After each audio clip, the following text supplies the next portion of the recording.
Hello students, BA part first, paper first political theory ये class में आप सभी का स्वागत है। पिछली कुछ क्लासेस से हम लोकतंत्र का अर्थ, लोकतंत्र के गुण, लोकतंत्र के लिए आवश्यक शर्तें और लोकतंत्र के दोषों पर हमने विशद चर्चा की है। आज की क्लास में हम ये देखेंगे कि भारत में लोकतंत्र के लिए किस प्रकार का वातावरण है या जो लोकतंत्र के लिए आवश्यक शर्तें हैं वो किस हद तक भारत में हमको दिखाई देती हैं। तो ऑब्स्टेकल्स ऑफ इंडियन डेमोक्रेसी यानी कि भारतीय लोकतंत्र के सामने क्या क्या समस्याएं हैं उन पर हम चर्चा करेंगे। जैसा कि आप सभी लोग जानते हैं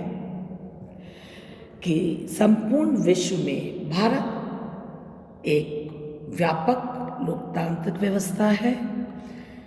भारत में लोकतंत्रात्मक शासन व्यवस्था जनरली या सामान्यतः सफल रही है, लेकिन फिर भी हम कुछ ऐसी बाधाएं महसूस करते हैं या देखते हैं। यदि वो व्यवस्था में ना हो तो भारत में लोकतंत्र अनेक या हम कहें अपनी अधिकतम ऊंचाई को प्राप्त कर सकता है, या लोकतांत्रिक भावना का जो उद्देश्य है या जो एक्सट्रीमिस्ट या जिस टोटल डेमोक्रेसी की बात हमने शुरुआती क्लास के अंदर करी थी उसको हम पा सकेंगे। टोटल डेमोक्रेसी के जिस कॉन्सेप्ट को या जिस संपूर्ण लोकतंत्र के बारे में हमने शुरुआती क्लास में चर्चा करी थी, तो हमने देखा था कि लोकतंत्र मात्र एक राजनीतिक दृष्टिकोण या राजनीतिक व्यवहार नहीं है, या मात्र राजनीतिक तरीके से ही है पॉलिटिकल डेमोक्रेसी की ही चर्चा पर्याप्त नहीं है। यदि लोकतंत्र को अपने वास्तविक उद्देश्य या वास्तविक लक्ष्यों को प्राप्त करना है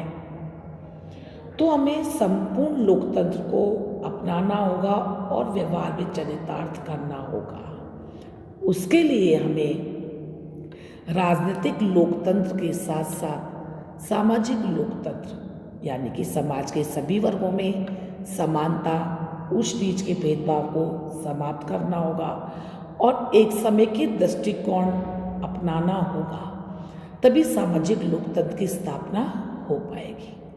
दूसरी बात, आर्थिक लोकतंत्र। आर्थिक लोकतंत्र के मायने हैं कि समाज के सभी नागरिकों को बिना किसी भेदभाव के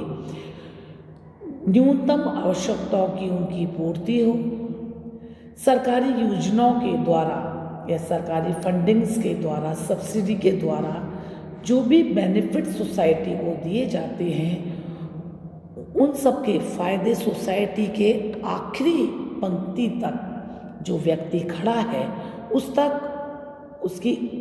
आवश्यकताओं की पूर्ति होनी चाहिए, या उस योजनाओं का लाभ उन तक बेनिफिशियरी जो भी प्लानिंग्स हैं उनका लाभ उस व्यक्ति वंचित वर्ग तक पहुंचना चाहिए।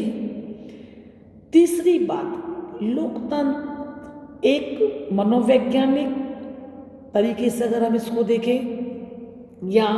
नैतिक दृष्टिकोण से देखें या धार्मिक दृष्टिकोण से देखें तो लोकतंत्र के असली मायने वही है जब एक नागरिक दूसरे नागरिक से समता, समानता, स्वतंत्रता का व्यवहार करे, उन्हें टोटलिटी के अंदर न्याय की प्राप्ति हो,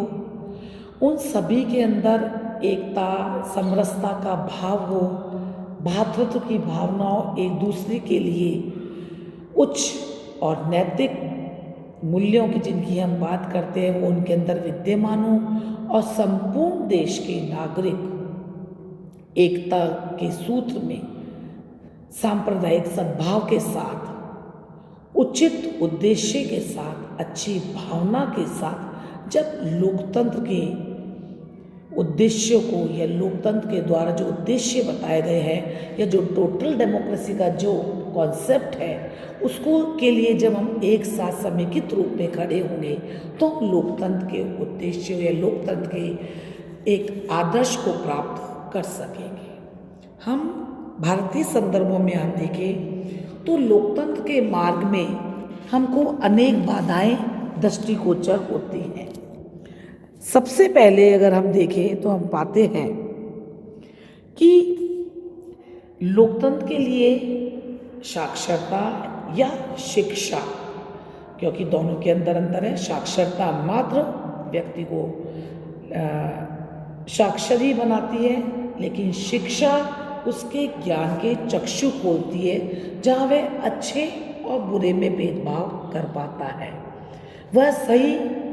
फैसला ले पाता है कि उसको किसे चुनना है किसे नहीं चुनना है। भारतीय संदर्भों में हम देखें तो ये एक बहुत बड़ी बाधा है, क्योंकि निरक्षरता से ना, क्योंकि अधिकांश जनता हमारे यहाँ पे निरक्षर है, तो एक तरफ तो वो अपना जीविकोपार्जन के लिए संभावना उनके लिए कम हो जाती है, दूसरी बात उनमें सांसारिक ज्ञान ही जब नहीं होता है तो वो किसी राजनीतिक ज्ञान की तो हम उनसे अपेक्षा भी नहीं कर सकते हैं। उदाहरण के लिए यदि हम देखें, जो व्यक्ति निरक्षर है तो वह समाचार पत्र नहीं पढ़ सकता। यदि वो समाचार पत्र नहीं पढ़ेगा तो पूरे देश में किस प्रकार का वातावरण है, किस प्रकार के मुद्दे हैं, कौन सी समस्याएं हैं, और उन समस्याओं के यदि समाधान भी व्यवस्था के द्वारा दे दिए गए हैं तो वो उस तक उसकी पहुंच नहीं होती है।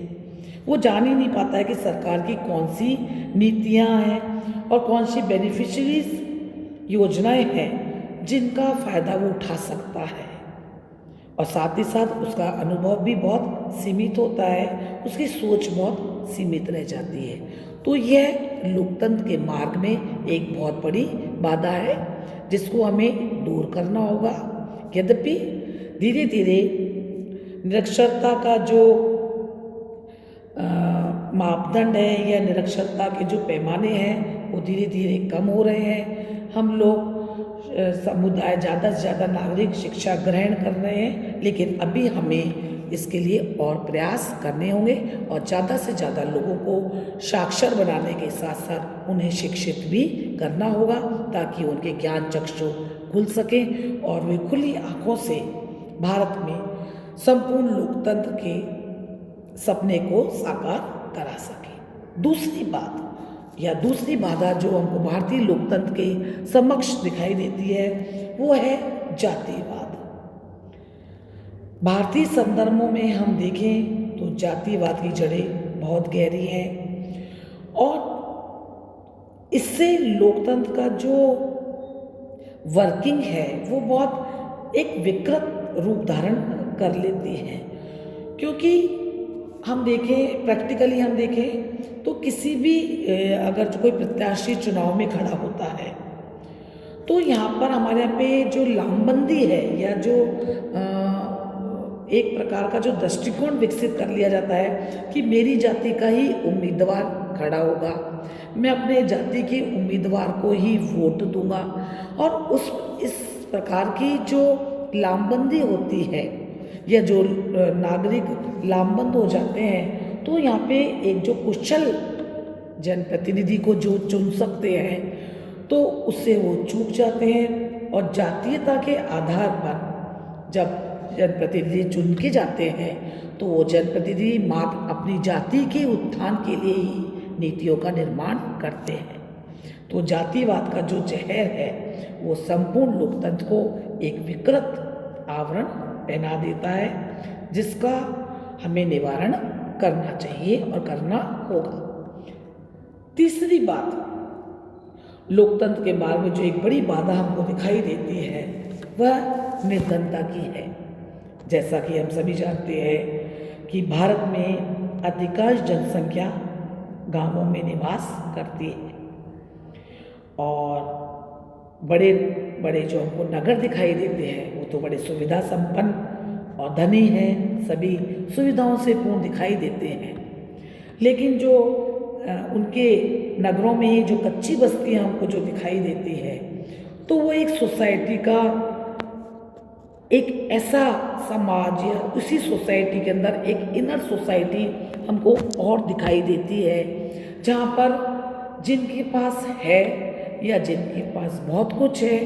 और वो लोग जिनके पास कुछ भी नहीं है, यानी कि हैव्स और हैव्स नॉट के बीच का जो एक बहुत बड़ा अंतर है, जो बहुत बड़ा गैप है, इसको भरने की आवश्यकता है। क्योंकि जब लोकतांत्रिक